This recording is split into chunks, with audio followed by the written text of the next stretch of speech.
destroyed the devil. He destroyed him who has power and released those through whom fear and death were all their lifetimes subject to bondage. For indeed, he does not give aid to angels, but he gives aid to the seed of Abraham.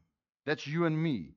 Therefore, in all things, he had to be made like his brethren, that he might be merciful and faithful high priest in the things pertaining to God, to make propitiation for the sins of the people.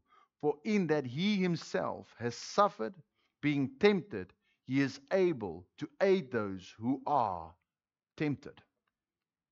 What is making our salvation so great? And we need to cross over that our salvation isn't a Mickey Mouse salvation. Our God is not a Mickey Mouse God, and the saving work that he did in your life is not a small thing.